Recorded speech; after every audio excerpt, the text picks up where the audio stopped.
So, as is expected, the controversy around microtransactions and loot boxes is yet to end, with things arguably getting worse and more heated and more divisive in so many ways. And Activision has decided to stick its foot in what should arguably be left alone for forever, and file a second patent that kind of has gone under the noses of most people, I've noticed, and I only randomly heard about it. So basically, what they've done is well, as you can read, they've implemented a system and method of identifying portions of video game streams for driving microtransactions. What that does, in essence, and I will leave the links to it for you to read up on. It's a lot of business jargon, so I'll try and summarize it here. Is, say you're playing the new Call of Duty and you get killed by a guy using a weapon that he bought through microtransactions, using a skin that includes a skin that he bought through microtransactions.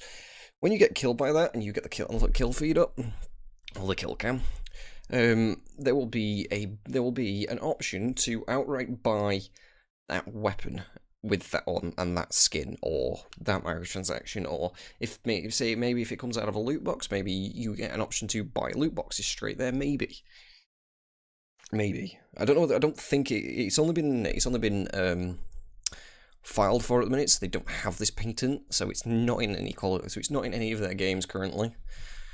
However, that's essentially how it works. They can throw in any way for you to basically buy microtransactions while playing the game.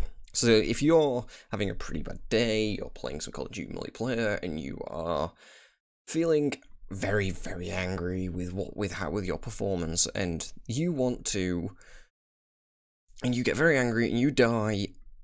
You die, and you're very pissed off about it, and you want what that guy's got. Well, he only gets it through microtransactions, and in your anger, you right, I'm gonna buy this.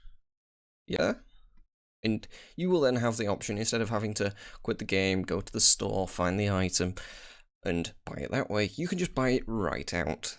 You will press the magic button, a thing will come up for you to either put your bank details in or put a virtual currency in, and will allow you, and then you can then have that item.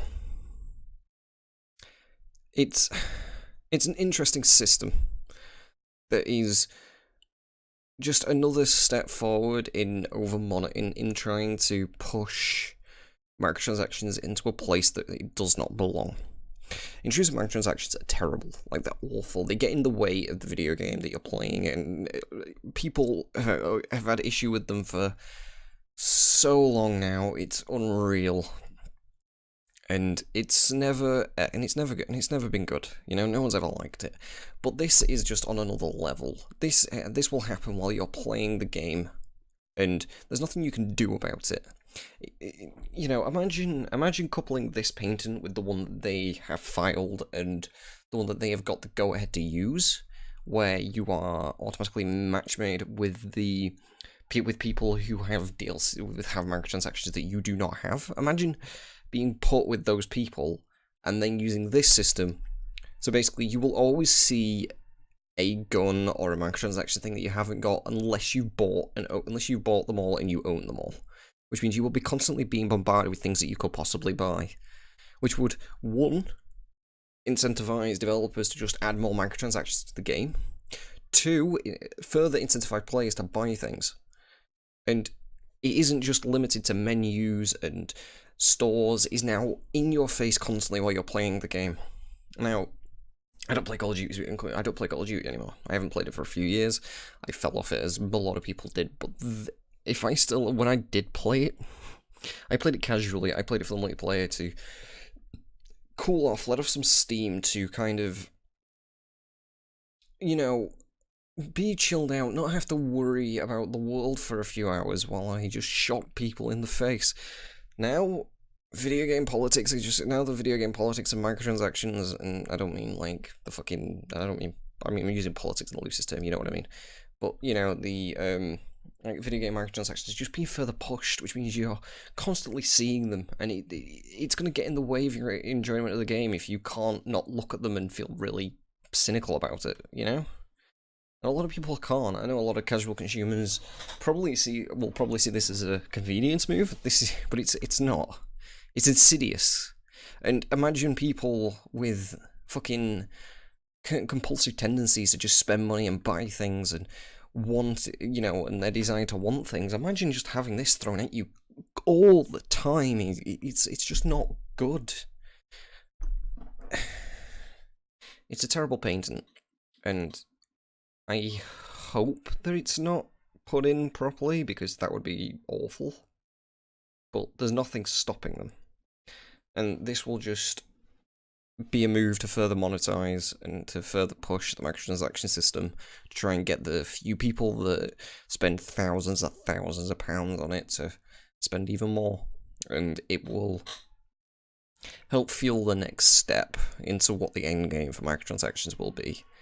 I thought we'd seen the end game. We obviously haven't. And I'm terrified to see where they go next. You know what I mean? Call of Duty World War II apparently has a hub thing on Normandy Beach, which is where your microtransactions can drop out of the sky, which is fucking ridiculous. And they have loot boxes that just drop out of the sky like crates. And then they open up for everyone else in the thing to see, and they can see all the rewards from loot box. They can't take them though, which is always good, which means you can't lose out on the money on the things you bought. But the other players can see them, which incentivizes them to buy them and to participate in this loot box opening thing. Now, imagine if they took it a step further and, the virtual stores that you get in the menus, imagine if they had them set up in these hub areas. You walk into the store and they have all the microtransactions on the shelves, and you can walk up and you can press on it, or you can go to pick up, like, a microtransaction gun, and then it will be like, you have to enter your bank details, and you put them in. And it's basically walking into a store. It's exactly like walking into a store. It would... it's shit like that I would not put past them to do, and it makes me wonder where they're going to stop. You know what I mean? What are they going to stop at? Are they going to start charging for more stuff, for like actual things that will objectively give you an edge, or will they start charging, say, for secret areas or like bonus content within the game and shit like that? I know they kind of already do that with DLCs and kind of extra editions and things like that, but they're just gonna have them as like small microtransactions. Say, oh, for £5 you can unlock this extra area within this level. You know what I mean? Like, I'm curious as to how far they're going to take this and where it's going to end, because it's sickening. It's sickening to see this kind of thing. I don't want this. I don't think anybody wants this. But it looks like we're probably going to get it. And it's awful.